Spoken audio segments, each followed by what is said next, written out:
1958 সাল, আমেরিকার সাউথ ক্যালিফোর্নিয়ার লস অ্যাঞ্জেলস শহরের একটি ভারতীয় বাদ্যযন্ত্রের দোকান। সেই সময় গোটা আমেরিকাতে এই একটি দোকানেই অথেন্টিক ভারতীয় সাংগীতিক বাদ্যযন্ত্র পাওয়া যেত। দোকানের মালিকের নাম ডেভিড বার্নার্ড। সেখানে একদিন বছর 35-এর এক ভারতীয় যুবক এলেন। পরনে অত্যন্ত সাধারণ পোশাক।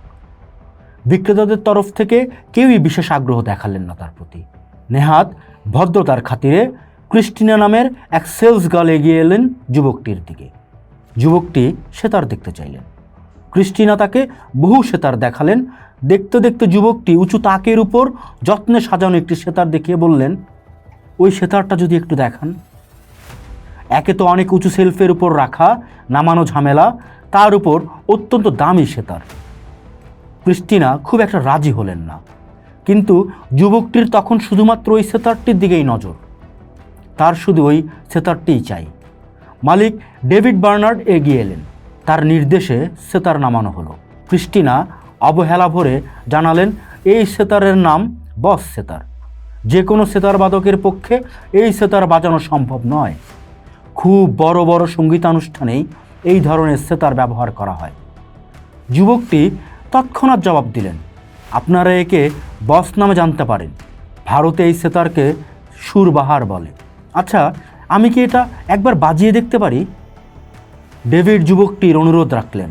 অনুমতি মিলল। সেতারের তার বাঁধা হলো, টিউন করা হলো। যুবকটি সেতার বাজাতে বসলেন। একে একে দোকানের সব কাজ ফেলে জড়ো হতে লাগলেন সবাই। ক্রেতারা সব ভুলে ঘিরে ধরলেন যুবকটিকে। আলাপ জোর ঝালার শেষে একটা সময় যুবকটি তাকিয়ে দেখলেন সম্মিলিত স্তম্ভিত জনতা নিষ্পলক তাকিয়ে আছেন তার দিকে। তারা নড়তে ভুলে গেছেন। ধীরে ধীরে হাততালিতে ভরে উঠল জায়গাটা। যুবকটিও পরিতৃপ্ত। তিনি সেতারটি কিনতে চাইলে স্বয়ং ডেভিড এগিয়ে এলেন তার কাছে। এসে বললেন, তুমি কে ভাই? আমি রবিশঙ্করের সেতার শুনেছি।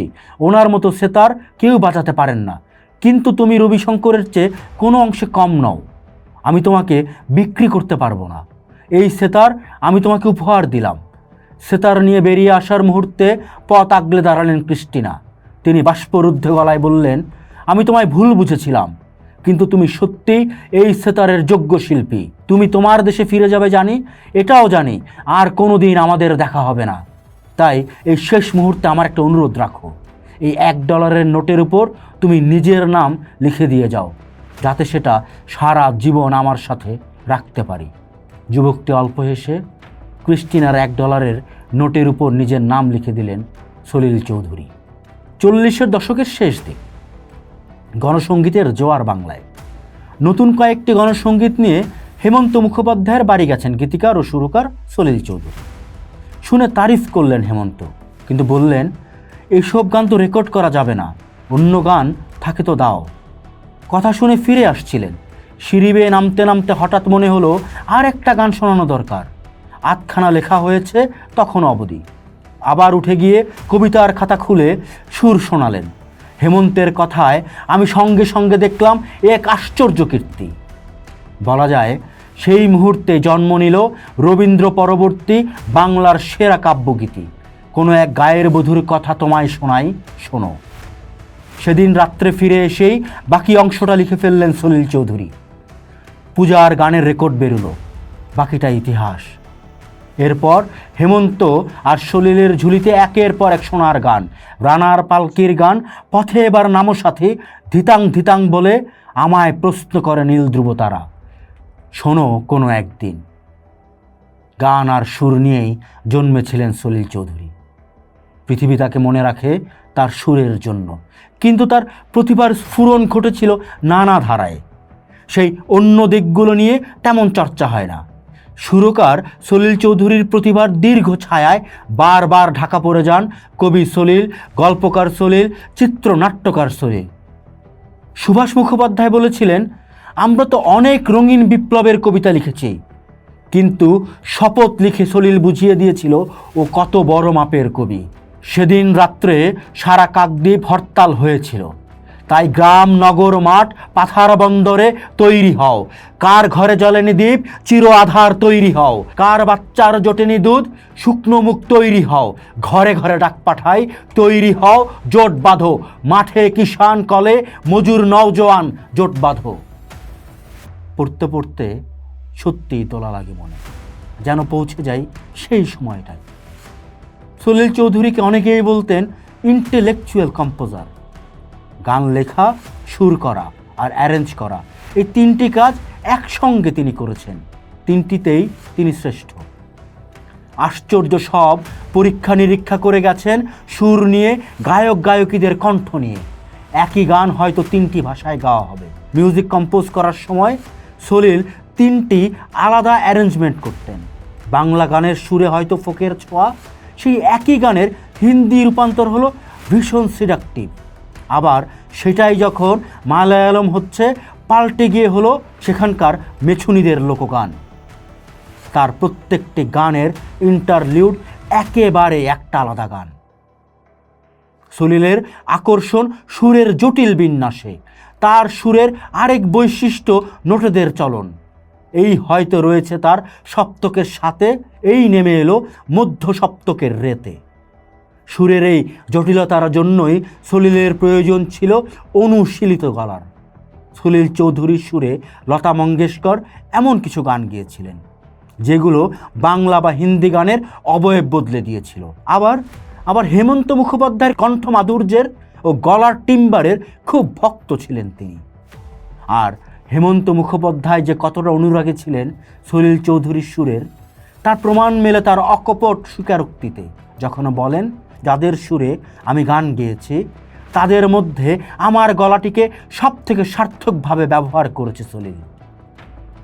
রবীন্দ্র শতবর্ষে 1961-তে সলিল চৌধুরী সৃষ্টি করলেন আমি ঝড়ের কাছে রেখে গেলাম আমার ঠিকানা।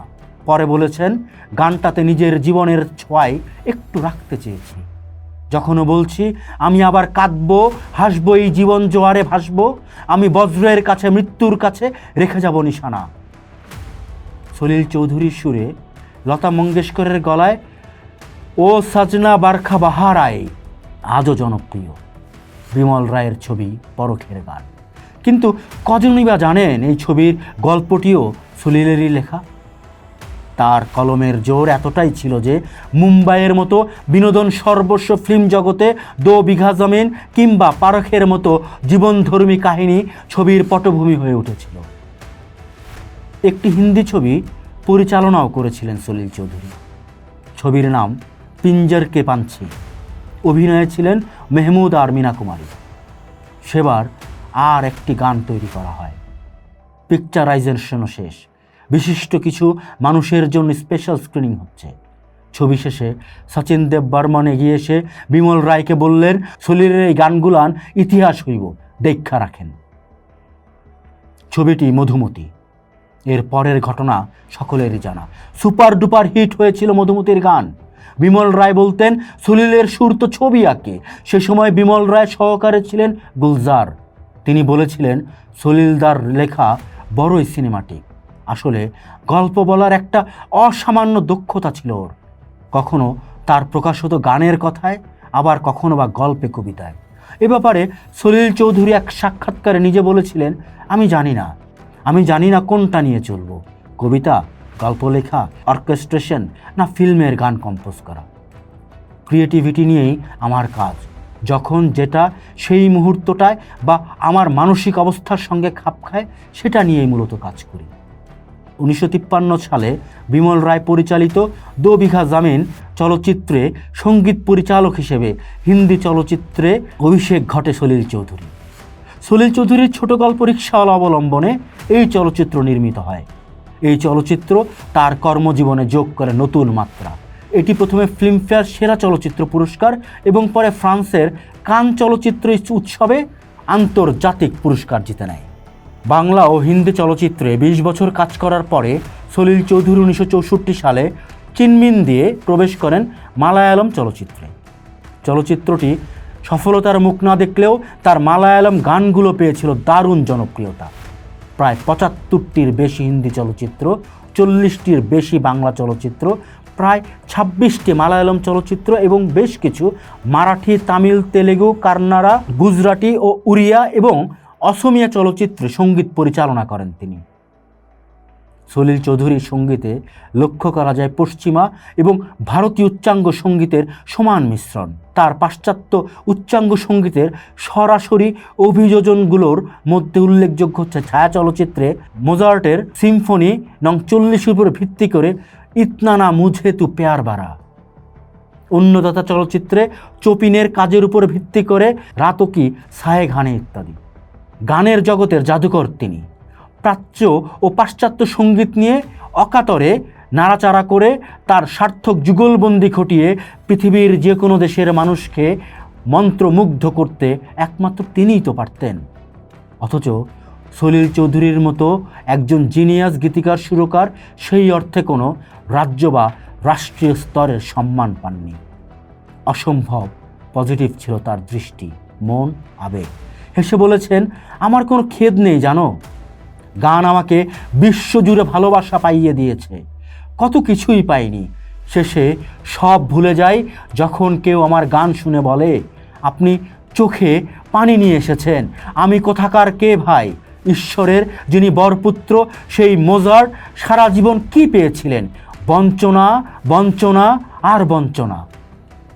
আজও সলিল চৌধুরীর প্রকৃত মূল্যায়ন হয়নি।